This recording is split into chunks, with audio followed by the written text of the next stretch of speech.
નમસ્કાર, મંતવ્ય ન્યૂઝમાં આપનું સ્વાગત છે ને હું છું આપની સાથે હિરલ। નજર કરીએ મહત્વના સમાચાર પર તો રાજકોટ લીંબડી હાઈવે પર અકસ્માતની ઘટના સામે આવી છે। સુરેન્દ્રનગર લીંબડી રાજકોટ હાઈવે પર અકસ્માતનો મામલો। સર્કિટ હાઉસ નજીક અકસ્માત સર્જાયો। રાજકોટ લીંબડી હાઈવે પર અકસ્માતની ઘટના સામે આવી છે। ઇકો કાર અને જેસીબી વચ્ચે આ ગુજારો અકસ્માત સર્જાયો છે। ત્યારે સારવારમાં એક મહિલાનું મોત પણ નીપજ્યું છે। તો 4 જેટલા વ્યક્તિઓને હોસ્પિટલ ખાતે ઈજાગ્રસ્ત થતા ખસેડવામાં આવ્યા છે। તો પોલીસે પણ ઘટના સ્થળે પહોંચીને વધુ તપાસ હાથ ધરી છે। સર્કિટ હાઉસ નજીક અકસ્માત સર્જાયો હોવાની ઘટના સામે આવી છે। ઇકો કાર અને જેસીબી વચ્ચે અકસ્માત સર્જાયો હતો। ત્યારે સારવારમાં એક મહિલાનું મોત નીપજ્યું છે। તો 4 જેટલા વ્યક્તિઓને ઈજાગ્રસ્તોને હોસ્પિટલ ખાતે ખસેડવામાં આવ્યા છે। સુરેન્દ્રનગરથી આ મહત્વના સમાચાર। લીંબડી રાજકોટ હાઈવે પર અકસ્માત સર્જાયો છે। સર્કિટ હાઉસની નજીકમાં જ આ અકસ્માતની ઘટના ઘટી છે। ત્યારે ઇકો કાર અને જેસીબી વચ્ચે અકસ્માત સર્જાયો હતો। તો સારવારમાં એક મહિલાનું મોત નીપજ્યું છે। તો 4 જેટલા વ્યક્તિઓ કે જે ઈજાગ્રસ્ત હતા ત્યારે સારવાર અર્થે હોસ્પિટલ ખાતે ખસેડવામાં આવ્યા છે। પોલીસે પણ ઘટના સ્થળે પહોંચીને વધુ તપાસ હાથ ધરી છે। તો સર્કિટ હાઉસ નજીકના વિસ્તારમાં જ અકસ્માતની ઘટના ઘટી છે। ઇકો કાર અને જેસીબી વચ્ચે અકસ્માત સર્જાયો હતો। ત્યારે અકસ્માતમાં એક મહિલાનું સારવાર દરમિયાન મોત નીપજ્યું છે। 4 જેટલા વ્યક્તિઓને પણ સારવાર અર્થે હોસ્પિટલ ખસેડવામાં આવ્યા।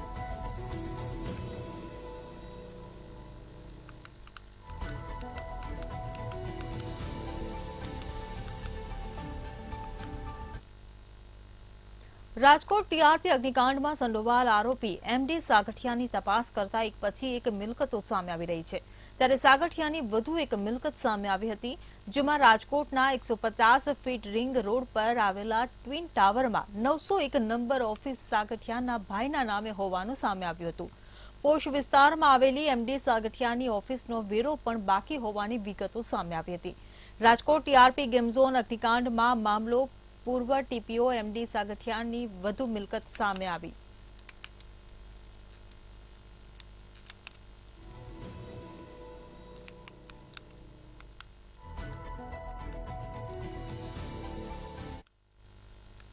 એક્ઝિટ પોલ અંગે પૂર્વ મુખ્યમંત્રી વિજય રૂપાણીએ કહ્યું છે કે એક પછી એક એક્ઝિટ પોલ આવી રહ્યા છે।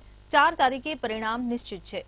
એનડીએ 360 થી 370 બેઠક પ્રાપ્ત કરશે અને નરેન્દ્રભાઈ ત્રીજી વખત વડાપ્રધાન બનશે। ભારતમાં આ વખતે નરેન્દ્ર મોદીને વડાપ્રધાન બનાવવાનો જ મુદ્દો હતો। બીજેપીએ વચનો આપ્યા હતા તે પૂર્ણ કર્યા છે। કોંગ્રેસ ખોટા દાવા કરે છે। તેમણે એક્ઝિટ પોલનો પણ બહિષ્કાર કર્યો। કોંગ્રેસ હવે ખતમ થઈ જશે। તો ગુજરાતમાં 26 બેઠક ભારતીય જનતા પાર્ટી જીતશે। તમામ એક્ઝિટ પોલ એક પછી એક આવી રહ્યા છે। લગભગ બધા એક્ઝિટ પોલમાં એનડીએ 360 થી 70 બેઠકો પ્રાપ્ત કરશે એ પ્રકારના એક્ઝિટ પોલ આવી ગયા છે। એનો મતલબ એ છે કે 4 તારીખે પરિણામ નિશ્ચિત છે। એનડીએ અને ભારતીય જનતા પાર્ટીની સરકાર બનવાની છે। નરેન્દ્રભાઈ ત્રીજી વખત વડાપ્રધાન બનશે અને હું એમ માનું છું કે ભારતમાં આ વખતે ચૂંટણીનો એક જ મુદ્દો હતો કે મોદીને વડાપ્રધાન બનાવવા કે ન બનાવવા। ખોટા દાવા કરે છે। કોંગ્રેસે એક્ઝિટ પોલનો પણ બહિષ્કાર કર્યો, હિંમત નથી એનામાં અને 4 તારીખ પછી એ ઈવીએમ ઉપર ઠીકરા ફોડશે અને એ 100% કોંગ્રેસ હવે ડૂબતી નહીં છે। કોંગ્રેસ ખતમ થઈ જશે। જૂનાગઢના માંગરોળ બંદરમાં 6400 જેટલી નાની મોટી ફિશિંગ બોટો આવેલી છે અને 1 જૂનથી માછીમારી સિઝન બંધ થઈ ચૂકી છે। હાલ સિઝન પૂરી થતા માછીમારોને ઘરે રહેવાનો વારો આવ્યો છે। માછીમારોને દરિયામાં ફિશિંગ કરવા જવા માટેના ઓનલાઈન પરમિટ આપવામાં નહીં આવે અને જો કોઈ માછીમારો ગેરકાયદેસર દરિયો ખેડશે તો કાયદેસરની કાર્યવાહી થશે તેવું જાણવા મળ્યું છે। માંગરોળ બંદર ઉપર માછીમારીની સિઝન પૂરી થતા ફિશિંગ બોટોને દરિયાની ખાડીની બહાર કાઢી લેવામાં આવી છે। જ્યારે હજી પણ દૂર માછીમારી કરવા ગયેલા માછીમારોને નજીકના બંદર ઉપર ખસી જવા ફિશરીઝ વિભાગ તરફથી સૂચના આપવામાં આવી છે.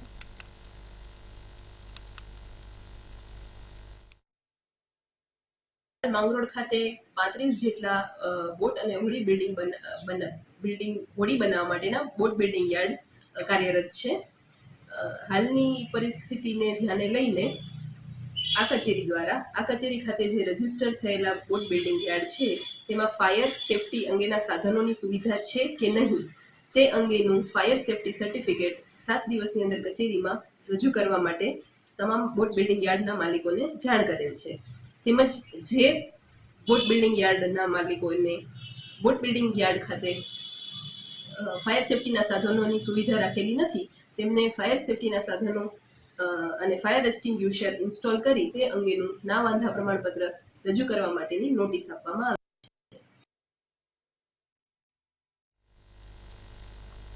ભાવનગરમાં જોખમી સવારીનો વિડીયો સોશિયલ મીડિયામાં વાયરલ થયો હતો, જેમાં આઈસર ટ્રકનો વિડીયો સામે આવ્યો છે. અગાઉ આજ રોડ પર રંધોડા પાસે ભયાનક અકસ્માત સર્જાયો હતો, ત્યારે અકસ્માતમાં 30થી વધુ લોકોના મોત નીપજ્યા હતા. તેમ છતાં પણ ભાવનગર ટ્રાફિક પોલીસ અને આરટીઓની બેદરકારી સામે આવી છે.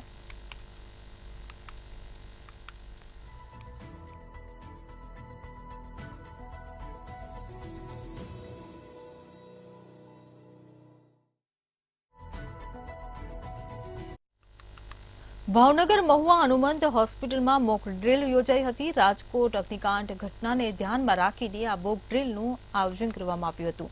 હનુમંત હોસ્પિટલના સ્ટાફને આગ પર કાબુ કેવી રીતે મેળવવો તે માટે માહિતગાર કરવામાં આવ્યા હતા, જેમાં આગ લાગે ત્યારે ઇમરજન્સી કઈ પ્રકારની કામગીરી કરવી તેની તાલીમ આપવામાં આવી હતી. આગ બુઝાવવા ટીયર ગેસ કઈ રીતે ચલાવવા જેવી માહિતી આપવામાં આવી હતી.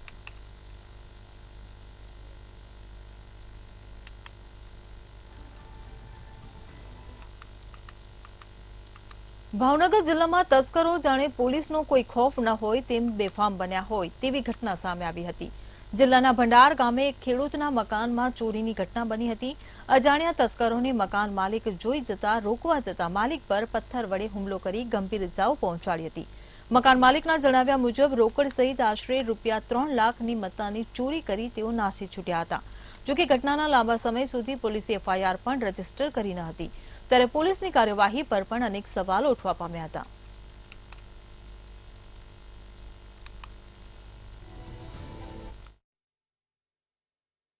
ફરિયાદ લખાવવામાં બધી કાર્યવાહી પ્રમાણે લખાવી દીધી, વસ્તુ જે પ્રમાણે લખાવી. એ લોકોએ એવું કીધું કે સવારમાં અમે તપાસ કરવા આવી જાઓ અથવા અત્યારે આવશું. હજી સુધી તો કદાચ આવતા છે કે આવવાના છે, આવ્યા નથી. મને જાણવા એવું મળ્યું કે અહીંયા જે માનો કે આ ચોર પ્રમાણે એને જે મને વાત કરી કે હું આ રીતના જાગ્યો હતો અને હું આવ્યો અને અહીંયા બેઠો હતો કે અને હું જોવા ગયો તો એ દોડીને અંદર ગયો એટલે કે હું સામો ગયો એટલે એને મને માર્યો, પાણા માર્યા અને પાડી દીધો કે એટલે એને દોડીને નીકળી ગયા. ઘરની પાછળ એક ભાઈના પડખે બેઠો હતો તો મેં એ મને ભાળીને ભાગ્યો ઘરની વાહે ગયો તો હું ના વાહે ગયો તો અંદર બારી તોડીને 2 જણા અંદર હતા, મને પાણાનો ઘા કર્યા. એક ખંભે માર્યો, એક આ ગોઠણે માર્યો. તે હું આમ કરવા રહ્યો તે બધા બહાર નીકળી ગયા ને બહાર નીકળે ને મારી આગળ પડતા 3 થઈ ગયા. તો હું કાંઈ પછી બોલી ન કે 3 થઈને ભરબાઈ ગયો. મને એમ થયું કે મને કાંઈ કરશે તો હું બોલી ન કે એ પછી 3 ભાગી ગયા. આજની ટેકનોલોજી ભર્યા યુગમાં તમારું પોતાનું સંતાન કઈ દિશા તરફ જઈ રહ્યું છે અને પોતાની સંસ્કૃતિ ભૂલી કોઈ ગેરમાર્ગે ન જાય તે માટે અમદાવાદની રુદ્રાક્ષ એસોસિએશન સામાજિક સંસ્થા દ્વારા છેલ્લા 3 વર્ષથી 18 થી 25 વર્ષના વિદ્યાર્થી ભાઈઓ તથા બહેનોનો અલગ અલગ જગ્યા પર સેમિનાર યોજવામાં આવે છે, જે અંતર્ગત આ વર્ષે 251થી પણ વધુ ઝળહળતા સિતારા અને આવતીકાલનું ભવિષ્ય એવા ટેલેન્ટેડ વિદ્યાર્થીઓ સાથે સોમનાથના સાનિધ્યમાં રામ મંદિર ઓડિટોરિયમ ખાતે 3 દિવસીય ભવ્ય સેમિનારનું આયોજન કરવામાં આવ્યું છે. 2012થી અમારી સંસ્થા ચાલે છે. અમારો મોટો છે કે સમાજના 3 જનરેશનના આગળ વધારવા. અમે 3 જનરેશન માટે કામ કરીએ છીએ. આજે અમે જે યુવા સંવાદ રાખ્યો છે એ સ્પેશિયલ આ અમારો 3જો યુવા સંવાદ છે. સમજો આનું કામ છે યુવાઓને આગળ પ્રોગ્રેસ માટે, એમના વિકાસ માટે, એમને પ્રેરણા આપવા માટે. ખરેખર સોમનાથના પ્રાંગણમાં અદ્ભુત કાર્યક્રમ રહ્યો અને યુવાઓ તમે જોઈ શકો છો મારી પાછળ ઘણા પ્રોત્સાહિત થયા છે યુવાઓ, અને આવા જ કાર્યક્રમો અવારનવાર થવા જોઈએ. કેમ આવનારા સમયમાં જે છે એ યુવાઓ જ છે અને યુવાઓને પ્રોત્સાહિત કરવા જોઈએ. તમે મારી પાછળ જોઈ શકો છો બધા ફોન મૂકી દીધા છે, મોબાઈલ મૂકી દીધા છે. 7 કલાકથી એમના પાસે ફોન નથી પણ સરસ પ્રવૃત્તિ કરી રહ્યા છે. અમારી સંસ્થા રુદ્રાક્ષ જે ચાલે છે એ અમારા તપોધન બ્રાહ્મણ સમાજની છે, જેમાં દરેક પ્રકારની ઇવેન્ટો થાય છે. એમાં છે યુવા સંવાદ, પછી સંસ્કાર શિબિર અને શ્રવણ યાત્રા. તો આજે અમે અહીંયા કાર્યક્રમ યોજ્યો હતો. આ યુવા સંવાદ અમારો 2022થી શરૂ થયો છે અને આજે એનું 3જું વર્ષ છે. જેમાં શરૂઆતમાં તો બાળકો ઓછા હતા, પણ હવે તો બાળકો 200ની સંખ્યામાં ઉપસ્થિત રહે છે. ગીર સોમનાથ જિલ્લા કલેક્ટર દ્વારા સંભવિત અકસ્માતોને નિવારી શકાય તે માટે આગવું આયોજન કર્યું છે. વેરાવળ ખાતે જિલ્લા એવી જગ્યાઓ કે જ્યાં દિવસ દરમિયાન મોટી સંખ્યામાં લોકોની અવરજવર રહે છે, તેવા તમામ લોકોને સંભવિત અકસ્માતોને કઈ રીતે દૂર રાખી શકે અને અકસ્માતના સમયમાં કઈ રીતે ત્વરિત કાર્યવાહી કરી શકાય તે માટેના એક જનજાગૃતિ પરિસંવાદનું આયોજન કરવામાં આવ્યું હતું, જેમાં મોટી સંખ્યામાં લોકો જોડાયા હતા. જેમાં ફાયર સેફટીથી લઈને બીયુ પ્રમાણપત્ર અને અન્ય મેળવવા પાત્ર તમામ જરૂરી પ્રમાણપત્રો કઈ રીતે કચેરીથી મળી શકે તેને લઈને કેવી સરકારી કાર્યવાહી કરવી, આ તમામ બાબતોથી સંબંધિત લોકો અને માલિકોને વાકેફ કરવા માટે જે તે વિભાગના સંબંધિત અધિકારીઓ પણ આ પરિસંવાદમાં હાજર રહ્યા હતા. દરેક જગ્યાએ ચેકિંગની બધી સરકારશ્રી સૂચના છે, તો એ ચેકિંગ દરમિયાન અમને એવું જાણવા મળ્યું કે જે હોટલ એસોસિએશન વાળા છે કે ડોક્ટરો છે કે રિસોર્ટ વાળા છે કે XYZ જે કંઈ પણ આવી સર્વિસીસ જોડાયેલા છે એ લોકોને બેઝિક નોલેજ નથી હોતું કે ભાઈ વિકાસ પરવાનગી, બિલ્ડિંગ યુઝ પરમિશન, પછી લિફ્ટ છે સર્ટિફાઈ કરાવી હોય કે ફાયર એનઓસી તો ફાયર કોને લાગુ પડે છે, 1 માળ વાળાને શું લેવાનું, 3 માળ તો શું લેવાનું, 9 મીટર નેટ શું લેવાનું, એવું સ્કૂલો માટે છે. સ્કૂલો વાળાને અવેરનેસ હતી. સેમ આપણે જોયું હશે કે જે બધી વાન જાય છે એમાં શું નોર્મ્સ છે, કે વાલીઓ શું ધ્યાન રાખવાનું છે, કે બસીસ જાય છે તો બસીસમાં શું રાખવાનું હોય છે, સીસીટીવી ફરજિયાત છે, કે એને ફાયર એક્સટિંગ્વિશર રાખવાનું છે, એ બધું ફરજિયાત છે.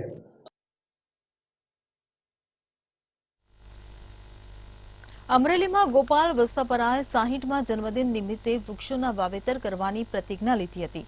44થી 45 ડિગ્રી સુધી તાપમાન વધતા ગોપાલ વસ્તાપરાએ એક વર્ષમાં 60,000 વૃક્ષોના વાવેતર કરવાની પ્રતિજ્ઞા લીધી હતી. અગાઉ પણ ગોપાલ વસ્તાપરાએ 1 લાખ વૃક્ષોનું વાવેતર કર્યું હતું. સાથે જ ગોપાલ વસ્તાપરાએ કહ્યું હતું કે વૃક્ષો નહીં વાવીએ તો આવનાર પેઢી માફ નહીં કરે. 50 ડિગ્રી તાપમાન થઈ ગયું છે કહીને વૃક્ષ વાવવા અપીલ કરી હતી.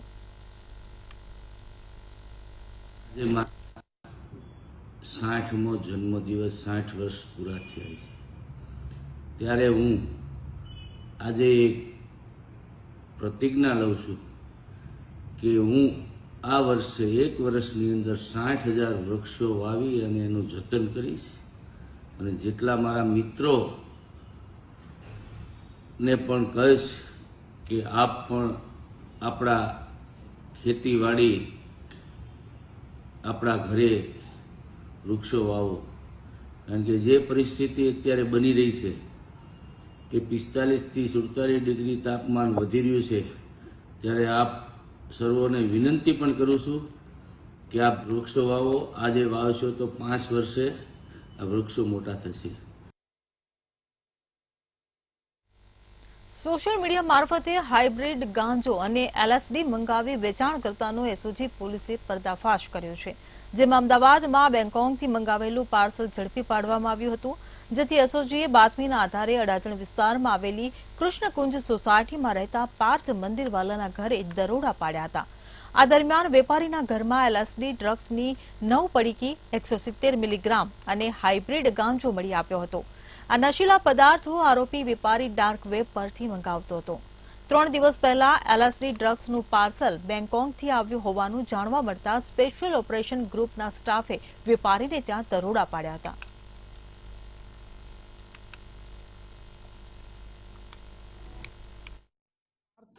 મંદિરવાલા કરીને એક વ્યક્તિ જે અડાજણમાં કૃષ્ણકુંજ સોસાયટીમાં રહે છે એની એ આવો જથ્થો એણે મંગાવેલો છે. તો ત્યાં જઈને રેડ કરતાં અમને ત્યાંથી 21.820 ગ્રામ હાઇબ્રિડ ગાંજો મળ્યો, જેની કિંમત 65,000 સમથિંગ થાય છે, અને 9 LSDની સ્ટ્રીપ મળી છે કે જેની કિંમત છે એ 42 લાખ રૂપિયા થાય છે. ટોટલ 43,15,000નો મુદ્દામાલ જપ્ત કરેલો છે.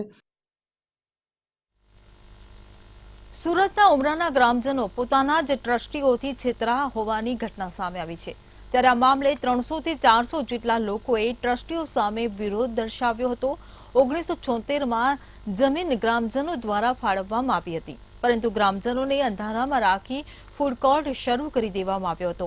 ત્યારે ફાળવેલી જગ્યાના દસ્તાવેજો ટ્રસ્ટીઓ લઈને ફરાર થયા હોવાના આક્ષેપ કરવામાં આવી રહ્યા છે. જ્યારે આ સમગ્ર બાબતે ગ્રામના આગેવાનો કોર્ટ સુધી પહોંચ્યા છે.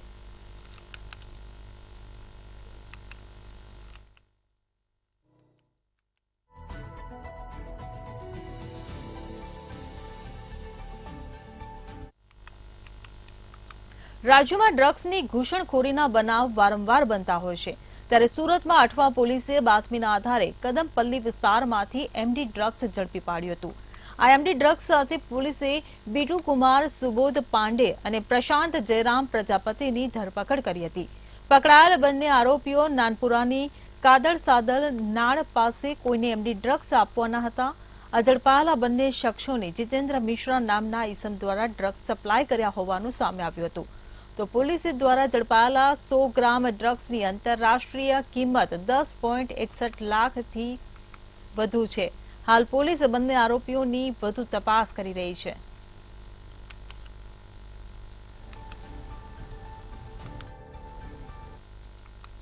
મંતવ્ય ન્યૂઝ ચેનલ દ્વારા સમગ્ર ગુજરાતમાં 75 લાખ વૃક્ષ વાવવા તેમજ ઉછેર કરવાનો સંકલ્પ કરવામાં આવ્યો હતો. ત્યારે સુરતમાં પણ પ્રાણી સંગ્રહાલયની અંદર 2000થી વધારે વૃક્ષો મિયાવાકી પદ્ધતિથી રોપવામાં આવ્યા હતા, જેમાં વિવિધ સંસ્થાઓએ પોતાનું યોગદાન આપ્યું હતું. વૃક્ષારોપણ જાગૃતિનો સંદેશ વધુમાં વધુ ફેલાય તે માટે થઈને અલગ અલગ કાર્યક્રમનું આયોજન પણ કરવામાં આવ્યું હતું, જેમાં બાળકો માટે પેઇન્ટિંગ તેમજ સંકલ્પ ચિઠ્ઠી તમામ પાસે લખાવવામાં આવી હતી. સુરતના પ્રાણી સંગ્રહાલયની અંદર મુલાકાતે આવતા તમામ મુલાકાતીઓને વૃક્ષારોપણનું મહત્વ પણ સમજાવવામાં આવ્યું હતું. ઉનાળાની ગરમીમાં સૌથી વધુ કોઈની યાદ આવતી હોય તો તે વૃક્ષ છે. વૃક્ષ એટલે આ પૃથ્વી પર જીવવા માટેનું એક એવું સાધન કે જેના વગર જીવસૃષ્ટિ મુશ્કેલ છે. તેવી જ રીતે સુરતને ગ્રીન સિટી બનાવવા માટે થઈને સુરતમાં પણ પ્લાન્ટેશન જે છે તેની શરૂઆત થઈ છે. જોઈ શકાય છે જે પ્રકારે સુરત પ્રાણી સંગ્રહાલય ખાતે 2000 જેટલા જે વૃક્ષો છે તે વાવવામાં આવી રહ્યા છે. ખાસ મિયાવાકી પદ્ધતિ જે છે તે મિયાવાકી પદ્ધતિથી આ વૃક્ષારોપણ છે તે કરવામાં આવ્યું છે. ખાસ કરીને મંતવ્ય ન્યૂઝ ચેનલ દ્વારા જે પ્રકારે 75 લાખ વૃક્ષની એક મુહિમ ઉઠાવી છે ને તેને જ લઈને ખાસ કરીને સુરતમાં પણ આ પ્રકારની એક મુહિમ ચાલી રહી છે ને તેના જ ભાગરૂપે જે પ્રકારે કાર્યક્રમ છે તેનું આયોજન થઈ રહ્યું છે ને સુરતમાં અલગ અલગ સંસ્થાઓ દ્વારા આ પ્રકારે વૃક્ષારોપણ કરવામાં આવી રહ્યું છે. અને જે પ્રકારે વૃક્ષારોપણ તો કરવામાં જ આવી રહ્યું છે, પરંતુ તેમના સંકલ્પ માટે થઈને પણ લોકો છે તે પ્રતિજ્ઞા લઈ રહ્યા છે. અનેક સંસ્થાના લોકો ઉપસ્થિત છે, એમની સાથે વાત કરીશું.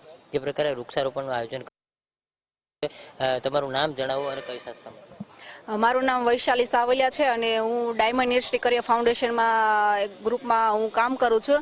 અને આજે શ્રીયારામ ગ્રીન વર્લ્ડ ગ્રુપ અને રામભાઈ લુખી તથા મહાદેવ ગ્રીન ચેરિટેબલ ટ્રસ્ટ અર્પિતભાઈ ડાખરા તથા અમારી સહયોગી સંસ્થા ડાયમંડ ઇન્ડસ્ટ્રી કરિયર ફાઉન્ડેશન દ્વારા ગ્રુપના તમામ મેમ્બરો આજે આ વૃક્ષારોપણના કાર્યક્રમમાં ઉપસ્થિત રહ્યા.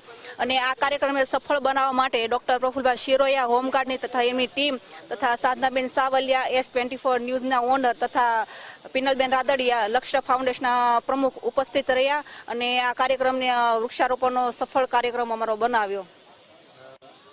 આપ જણાવો જે પ્રકારે વૃક્ષારોપણ કરી રહ્યા છો ને વૃક્ષો ખૂબ જ જરૂરી છે.